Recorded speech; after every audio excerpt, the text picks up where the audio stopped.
Hi everyone, this is Ziki here, and I hope you're all doing very well. So I am back with more news coming from China. And of course, when we're talking about China, we can also cross over to some other Asian countries. And today I am talking about Singapore. Now I want to show you some little things here. I don't want to see if you still recognize this mask. This, the terrible one. A lot of people didn't like horrible, where you have to do it in your nose. This, we had to put to test. And this, I don't know if you can read it clearly, but what we're talking about in this particular video is about COVID-19. COVID-19 is back. I don't know if it ever left, but it's back in Singapore, and the numbers are rising each and every day. The Ministry of Health in Singapore has ordered people, has encouraged people, rather say, you should wear your masks if you're in public places, in indoors, when you're traveling, wherever you are, you should wear your mask because the numbers are increasing by the day. And I'm going to read out for you here what the ministry said, okay? On December 15, they had a briefing which they said, COVID-19 cases in the first week of December jumped to 56,043 compared to 32,023 in the previous week. Okay, so the average daily COVID-19 hospitalizations increased to 350 from 225 the week before. Okay, we are talking about the report that they gave on the 15th of December, okay, which is a few days ago. And so they're saying the average daily intensive care unit ICU cases also increased to 9. Okay, now they also say that, well, because of this, they're also saying, encouraging people that they have to wear masks. Okay, so they put out 5 measures to tackle numbers, or in the increase in the number of the cases. So they put out some 5 things they said should be adhered to, or which they are trying to implement so that they can reduce the spread of COVID-19 and also the fatalities and hospitalizations.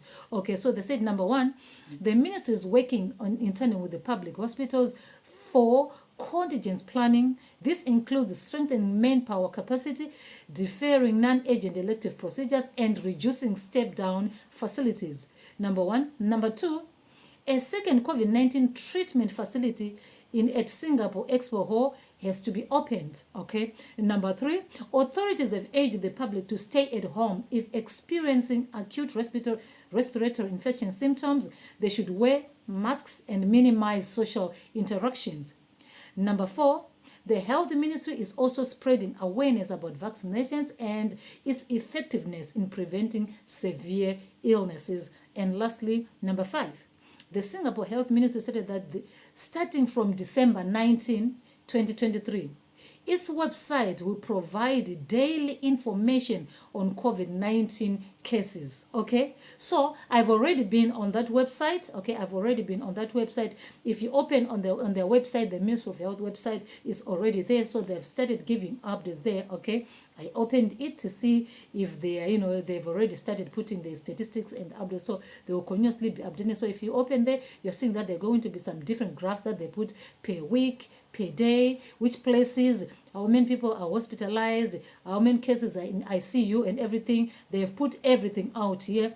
They've already implemented it, with age group, demographics and everything. They've put out all the information because I think this is one of also the requirements by the Ministry of Health, that you need to be transparent with what is going on. So this is what the Ministry of Health has started, because they said they were going to start on the 19th and today is the 19th. So they've already put it out. So if you go and visit on the Ministry of Health for Singapore, this is where you're going to see all this. I've opened it. I'm actually looking at it right now, and I'm seeing all the figures that they've put in there, and they said they're going to be continuously updating until everything goes. And also you should know that it's now in winter.